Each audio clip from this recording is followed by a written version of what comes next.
Coucou à toi! Aujourd'hui, je te retrouve pour te parler du premier jour avec Cara. Belle vision!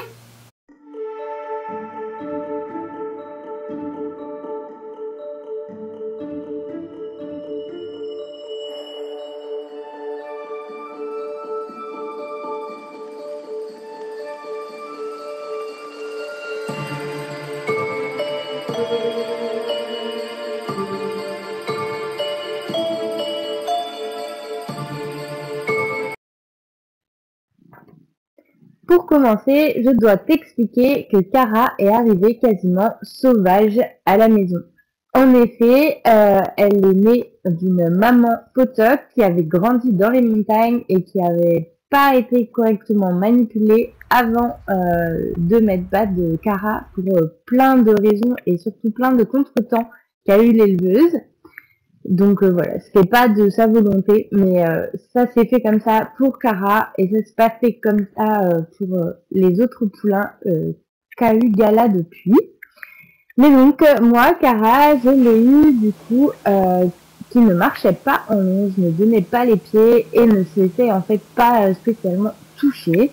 Donc elle avait un licol sur la tête qui avait été mis par l'éleveuse quelques semaines avant et que je ne pouvais absolument pas toucher.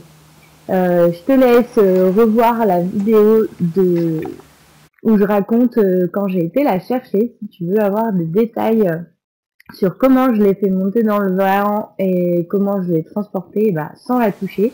Mais elle est vraiment arrivée en liberté. Et là, ce matin-là, les images qu'on est en train de voir, c'est les premières approches que j'essaye de faire. Donc on voit que Cara est pas hyper loin. Mais je ne peux pas, je peux à peine lui toucher le bout du nez. Et à cet instant-là, elle ne prenait même pas les carottes dans la bouche, rien du tout. C'était vraiment une première approche toute douce.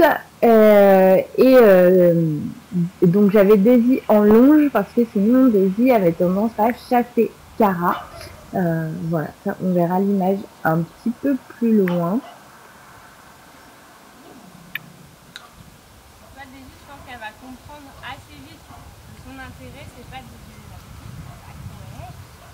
de... Donc là, je raconte que je pense que Daisy va vite comprendre que son intérêt est de laisser venir Cara près de moi.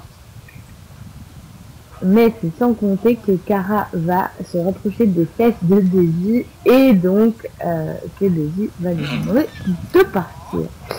Je tiens à vous montrer les images suivantes où on voit très clairement qu'elles s'entendent hyper bien et qu'il n'y a pas du tout de soucis. Et en fait, le souci d'entente entre Daisy et Cara venait vraiment de ma présence.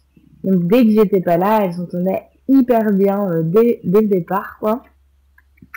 Et c'est vraiment quand moi j'étais là, Daisy faisait de la protection de ressources, en fait, tout simplement. Mais bon, ça, je t'en parlerai dans une vidéo à ce sujet. Ce premier jour, les ânesses étaient séparées des juments. Et donc là, j'explique notre séparation. Là-bas, il y a les ânesses dans leur cabane d'amour. Du coup, j'ai remis une séparation ici. Et là, il y a l'espace pour Daisy et Cara. Pour l'instant, tout le monde est dans des petits paddocks, histoire de créer une proximité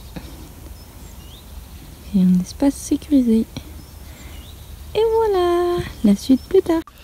J'avais décidé de mettre Cara et les ânesses séparées au début parce que les ânesses étaient assez intriguées et ça avait été un petit peu compliqué lors de l'arrivée de Daisy. Donc là, j'avais vraiment fait le choix de préserver la tranquillité de mes ânesses. Et par contre, comme on était déjà en janvier, les ânesses avaient vraiment besoin de leur abri, alors que les juments se mettaient pas dessous si elles y avaient accès. Donc c'est pour ça que j'avais séparé et que les ânesses étaient dans leur petit coin avec l'abri et les juments dans un autre petit paddock sans abri. Et j'avais choisi de mettre Cara dans un petit paddock pour pouvoir lui donner du foin 3 à 4 à 5 fois par jour. Je venais et je donnais vraiment des petites quantités, ce qui a créé très vite une référence. Et voilà, très vite, elle est venue vers moi quand je venais pour donner le foin parce que c'est naturel et que je me suis vraiment servie de cet intérêt naturel pour la nourriture pour créer un lien entre nous. Sur la fin de la vidéo que justement à chaque fois que je donnais les petites rations de foin, je passais un moment accroupie à regarder simplement Cara manger pas très loin de moi et petit à petit je vais essayer de me rapprocher. Je te raconterai ça dans une prochaine vidéo. À bientôt!